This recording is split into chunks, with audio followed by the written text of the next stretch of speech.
but eventually they're going to have to pay living wages. This is a hard job. I compare it to playing hockey without pants. You have to really like to play hockey, or you're going to get hurt. You know, you are. It's just part of the job.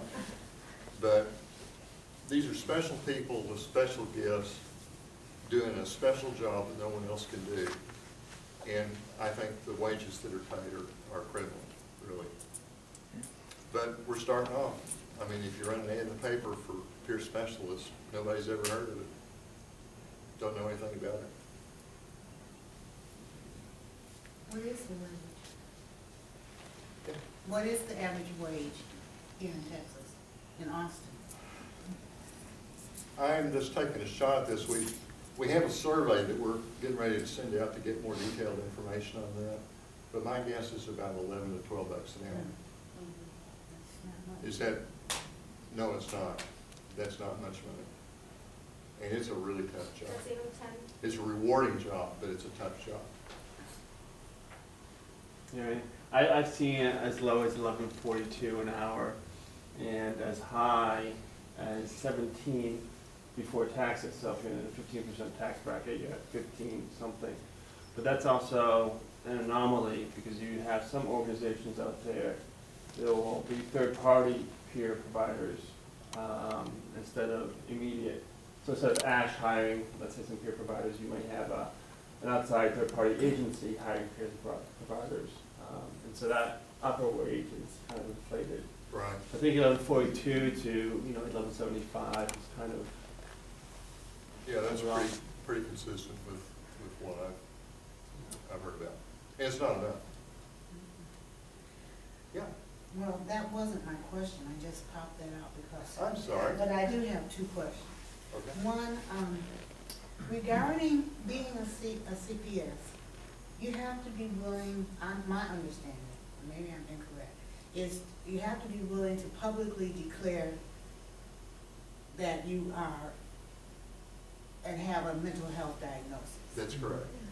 Okay, so I find myself at professional meetings trying to mentally prepare myself because I've kept my business to myself all my life because of the stigma. Right. And I say, my name is Beverly Smith and I'm a person in recovery. But you just said that really was like weird. So help us. Well, I think people are going to have to get used to it. Because I don't think your specialists are going anywhere, and I think they're going to increase numerically at a pretty rapid rate. And you know, there's a lot of cultural issues that you have to deal with, and a lot of stupidity that you have to deal with. One of the best stories I have is there was a woman that was part-time. She worked 2 days a week at the same place that she received mental health services. It's a rural area, it's really small. And they brought her on, staff all liked her and respected her and got along with her. But the big problem they had was, should she be able to use the staff bathroom or the patient bathroom? Oh my goodness. Now these are people with too much time on their hands. But you know how it ended up? When she's working, she can use the staff bathroom, but when she's not, she has to use the patient bathroom. Just go figure. So, but since you mentioned that, Yeah. I'd like to segue into one of the questions Sure. that's here. So it's in light of the following, which is that it's from the Texas Certified Peer Specialist Program Policy and Procedure Manual, Right. which states that certified peer specialists shall not enter into dual relationships or commitments that conflict with the interests of those they serve, and that there is a continuum of what is and is not acceptable as far as the duality of relationships Right. in consumer-driven organizations that offer peer support. The question is, what are some of the best practices in terms of formal organizational policies that you would suggest organizations implement to ensure client and provider boundaries are kept in dual relationships, which would be to the detriment of the client and potential liability of the provider, are avoided in a market environment such as that which exists in Austin, where there is a scarcity of peers, both certified and not, available to provide peer support? Right. Duality is a big issue in some places. But I think the first thing you need to have are really crisp, very clear job descriptions. so that the staff understand exactly what you do, what you don't do, what your capabilities are, and what their expectations should be. And that solves a lot of arguments up front. You know, from there, it's kind of like getting parachuted into the jungle with a pocket knife and a compass. You're pretty much on your own. And what will happen is you'll end up connecting with a staff member or really having a successful patient, a difficult patient that the rest of the staff's had a lot of trouble with. But one step at a time, you have successes and they get strung together until you earn respect from the other people. But you can't expect them to give it to you to start with because they feel threatened, they don't understand what's going on, and they're protective of their jobs.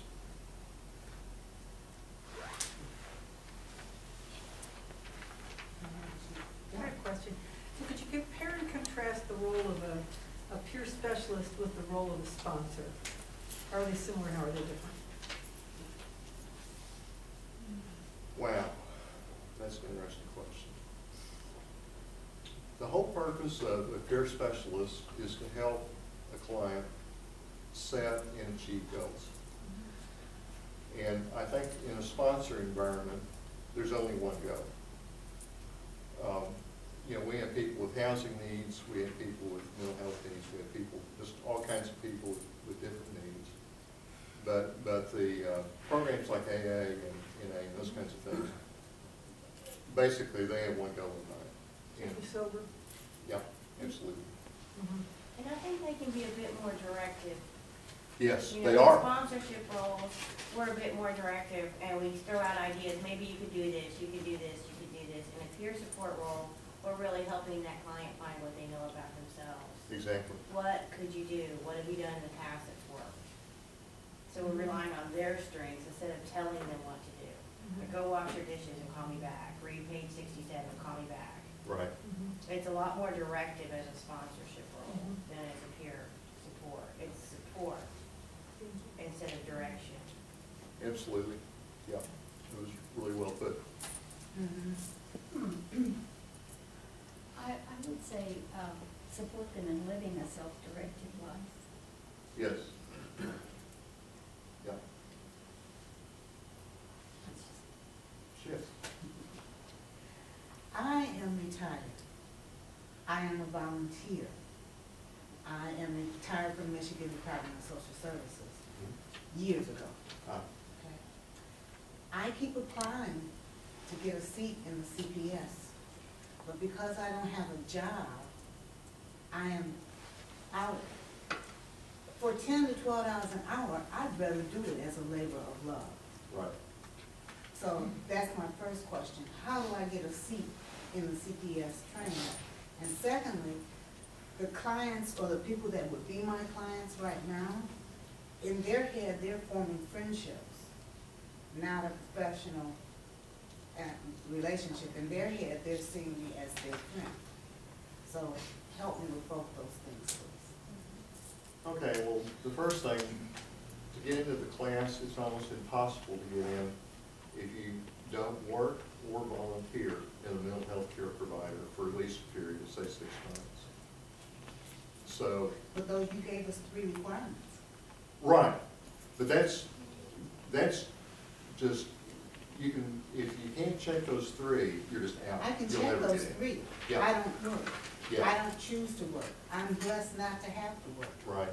So why am I eliminated every time I apply? Well, I think I told you, we're all about work. That's our primary function, is to certify people to go to the field and work as peer I have a specialists. potential clientele. I would like to have the credentials. Yep.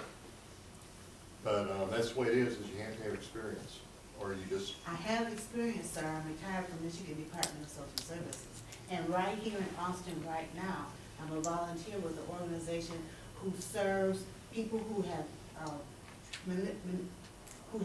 graduated from Austin Transitional Center, but they do still have mental health issues. I'm involved in a ministry with them. I would like to be able to counsel them with credentials. How do I accomplish that? well, stick with it, keep applying. The more experience you gain, and I hate to use that word, but it's really true. Were you providing mental health services in Michigan? Sir, way back when it came out with licensed social worker, Right. I could have applied. I'm not a person that likes credentials, so I've always avoided doing things like that. I didn't even join a sorority because I'd rather be a GDI.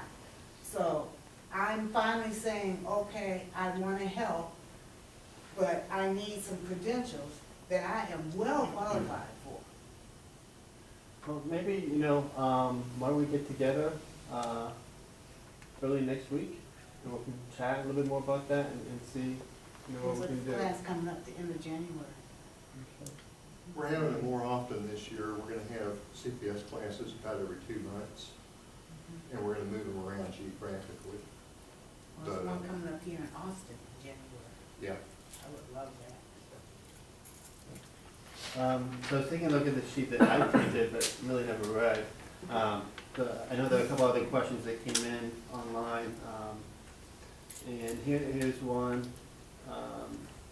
And my memory's not the best either, so if someone already read this one, well, then we know the answer. But as a peer specialist, I sometimes find myself unable to help a fellow peer for one reason or another. I've explained the concept of peer support, shared my story, and have tried various ways to engage. Yet sometimes I feel I cannot go any farther than I have. I feel I should disengage, but I don't want to create any disharmony. What are your thoughts? Well, I'm a 6th generation Texan, and my dad had hundreds of aphorisms that he used for different things. And one of the things he taught me is if you find yourself riding a dead horse, dismount. That's the first thing you do, is dismount. And I don't think that every peer specialist client relationship works. Maybe the chemistry just doesn't work. And if you're in an environment where you can trade off with, with your caseload, that's great.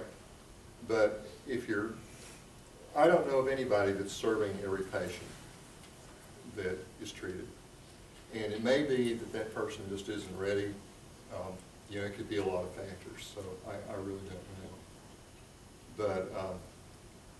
But the best answer is find somebody else that might have better success. And don't beat yourself up over it, because not everybody likes everybody. It's just the way it is. With that, that lady back there, she asked an interesting question, and she's like, it's a professional relationship. So how do you maintain the boundaries well enough that the people that you're helping understand that, we're not friends, I'm here to serve you and provide you a service. That is a huge problem. Not a huge problem. I can't really say that. It depends a lot on the environment that you're in. If you're in an acute care situation, that's probably not going to happen in 2 weeks or however long it takes you to finish your stay. But we've got a code of ethics, and your institution probably has policy and procedures manuals in place to talk about how boundaries are supposed to be observed. And the institution's policies and procedures always trump the code of ethics. In other words, the code of ethics you need to do, but if there's something that violates that from the institution that you're with, that's the way it is. It's their institution. I still don't understand, sir. I'm sorry. I have people with mental health issues who have been incarcerated texting me on the phone in the morning saying, "Good morning, lovey, how are you?" Yeah. I'm in a Christian church. We hug. I have people who are my potential clients hugging.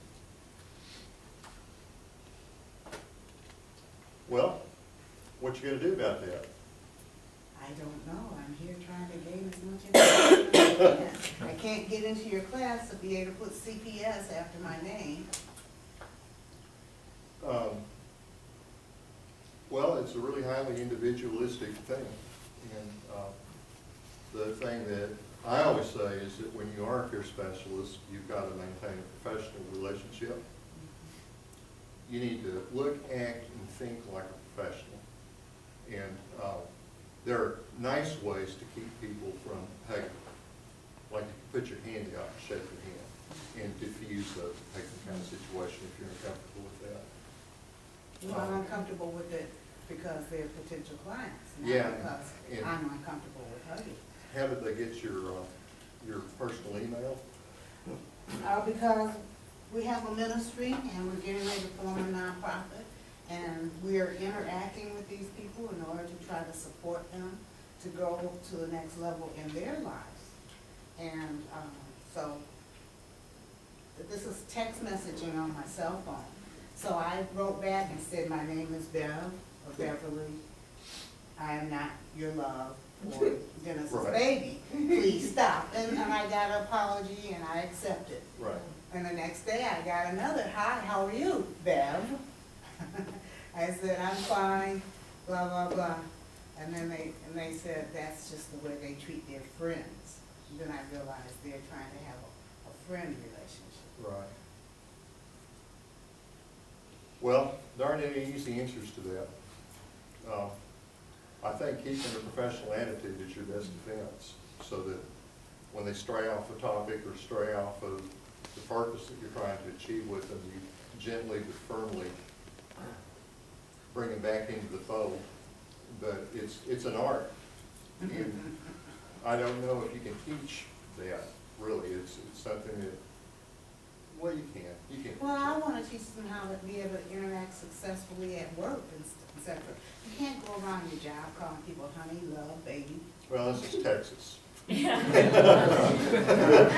guys didn't get trained about sexual harassment? Yeah, I understand.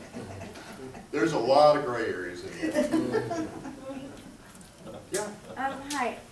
Being a person personally who's dealing with a dual diagnosis, if you will, of addiction and a mental health diagnosis, and being in recovery with both, there's been a lot of talk, at least that I've seen in different support groups and meetings, about, you know, is it the mental health diagnosis that feeds the addiction, or is it the addiction that feeds Right. the mental health? And Right. what are your thoughts on that? Well, you have to treat them both at the same time. It's the only successful strategy that there is. And there is a movement. It's moving at a glacial pace, as the government often does, to combine medical health, substance abuse and addiction, and mental health into the same facilities. So you walk into a receptionist and she looks at what services you're there for, and you go through door A, B, or C. And there's some Obamacare stuff that is going to encourage that to happen. And the big problem right now is that the addiction world and the mental health world are just miles apart. Yeah, that's what I've run into. They're just miles apart. There are addiction and substance abuse organizations that have a no meds policy. You shouldn't take meds of any kind. Well, tell that to somebody who's bipolar, you know. So we're actually working on a codependency program right now with DISHES, with the Department of State Health Services. And we're looking at those issues, trying to come up with what will be an endorsement for VIHO, which is just a course you can take that's on that. But they're pretty different worlds right now. Yeah. I understand how it would work for a person with a dual diagnosis, let's say alcohol addiction and mental illness, Right. to go in a residential facility, you know, and there they can treat both at the same time because there is no way that they can access alcohol. Right. So they can give them the meds and the meds can start working and all that. But I didn't know personally what to do a year ago when a girlfriend of mine had been drinking for 7 years and was just diagnosed with bipolar. And her psychiatrist gave her psych meds to take, but she Yeah. couldn't stop drinking. Yeah. So how do you do outside of the facility to treat both at the same time? Because of course, if you keep drinking, that's going to be bad. Taking psych meds at the same time, that's not going to be good. No, it's not a If you good don't thing. take them, it's not going to help your mental illness. So how do you treat both outside of a facility? That's what I don't understand. Support groups, I think, are one way. there's a lot of discussion. We have a unit on whole health, and that's the only place that our curriculum directly mentions substance abuse and that kind of thing. But it's, you know, healthier lifestyle issues, and there's 10 different domains that they use and that kind of thing. But one of the things that goes along with that is a support group, and it's in person once a week, and the facilitator will call every member once a day to check in on them, see how they're doing, you know, staying on the program, what can I do for you, is there anything that we can do to help? And I think those programs are probably going to be the most successful, where you have a peer that's been in exactly the same place and can talk from the heart about their experiences. But I have a client that has, I'd say, triple diagnosis, because there's alcohol, drugs, and mental illness.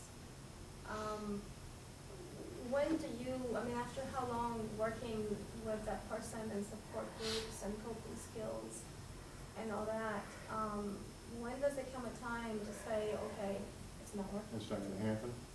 That's an agency decision. Okay. It's an agency decision. I mean, it's a little, how would I say, I find that a little, what would I say, I feel for that person that I cannot do much. I mean, Right. I can, you know, show them their community and coping, and teach them about coping skills and all that, and share stories, you know, but, I mean, still, you know, that person comes into my car reeking alcohol. Right. I mean, what am I supposed to do? Yeah. I understand. I don't know how to deal with that. I mean, I get an email from the case manager, oh, a person that is doing crack cocaine, you know, has an alcohol addiction and has bipolar and other stuff. If he's too drunk or high, you know, ask him to stay home. So what do? I drive there and, you know, he's Yeah. not okay, then I don't take him. I mean, I don't know, it's very That's difficult. a big responsibility. Yeah, it is. Yes, sir. Neal, I wanted to compliment you and actually Adam too on how good you are at talking about issues where a lot of different viewpoints exist. Yes. Without talking about them in a confrontational way, because there are a lot of different perspectives in the field of mental health care. Yes.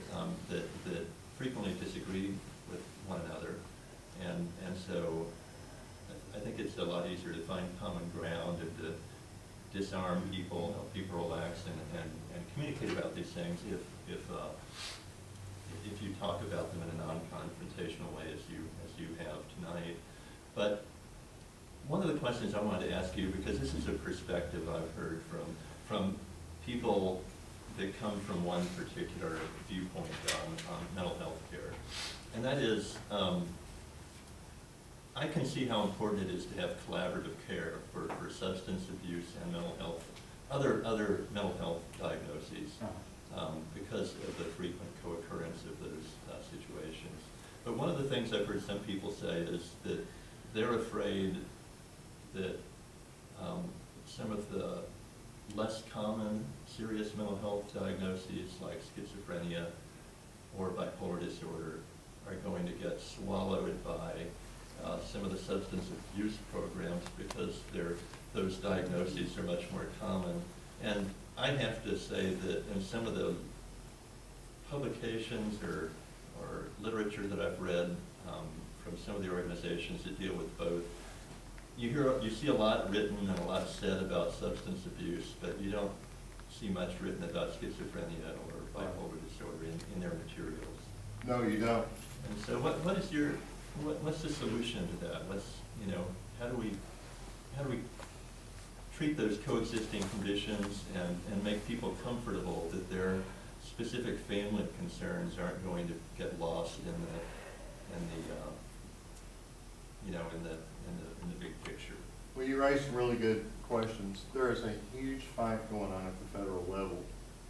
They recognize that they're going to have to merge substance abuse and addictions with mental health. It's going to happen. Mm-hmm. but they all have turf right now, and they're all fighting over their turf. And this lady's question a minute ago, where are they an alcoholic because they have a mental illness, or do they have a mental illness because they're an alcoholic, you know? Those are hard questions to answer, and I don't know how it's going to turn out, but you're right, this is a very broad spectrum of people. And I can tell you, for example, that in the recovery field, there are people who believe that you are not recovered if you have to take any kind of medication. And there's an undertone, not necessarily overt, but there's an undertone that constantly ripples through that community that meds are not a good thing. And there are other people, and I'm one of the other people, the meds are a great thing. They're hard, you know, it's hard to find the right combination and to find a good psychiatrist and that kind of thing. But it's the right answer for a lot of us. Right. So that's my personal feeling. Right. Yep. One of the greatest barriers to recovery is often the negative messages that Yep. reinforce a person's negative self-image and negative self-talk. How would a peer specialist handle this situation? The therapist is determining the patient's dysfunctional behavior. The mental health professional, if they're at ASH, is determining the patient's dysfunctional behavior. And the patient is perceiving their dysfunctional behavior as their behavior. Right. How do you reconcile the three? And so that you're enforcing the person's self-image and supporting what could be called dysfunctional behavior, but it's what enables that person to function. Yeah, I know what you're saying. You hear what I'm saying? Yeah. It's Well, again, there's not a cookie cutter answer to that either. No. One of the interesting things But about our I think it's curriculum. something that we should look at. Yeah. Definitely that people should be open to. What does the patient perceive? Exactly. Yeah, it's not just what That's what I was the going to say. therapist or the psychotherapist or the, you know, it's again, it goes back to what's normal. Our training is unique in that we never mention mental illness. I don't know if you remember that from taking the class, but we never mention it. We don't talk, most What's a traditional mental classes, illness? you spend 2 days talking about mental illness diagnoses, and you spend another day talking about medications, and then you get into the other stuff. We don't talk about that. What we want to do is connect that person where they are now and see what we can do to encourage them to start setting some goals for themselves and helping them along. And we're not trying to cure them, we're not therapists. But that's part of the trauma. They're being labeled with or being told how dysfunctional. I mean, you know, I knew I was dysfunctional. Well, language is everything too. Yes, it is. I mean, language is everything. Power and vibration. Anyway, Yeah. that's one of mine. I think it's great that you don't talk about mental illness because you want to focus on recovery and focus on other things. Some people don't want to talk about mental illness because they think the term is stigmatizing. Yeah. But we have to be able to talk about these things.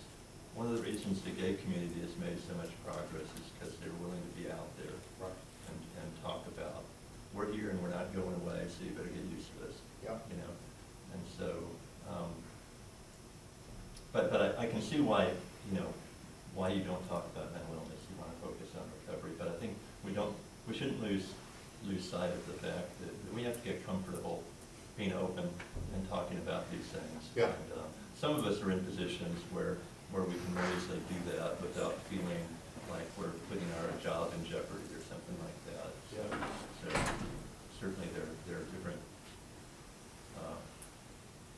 situations where people may or may not be able to do that, but in general, I think it's important to that's what we're on. We just have time for one more. Yeah, yes. So what organizational systems would you suggest that supervisors and peers themselves have in place to avoid falling into paternalistic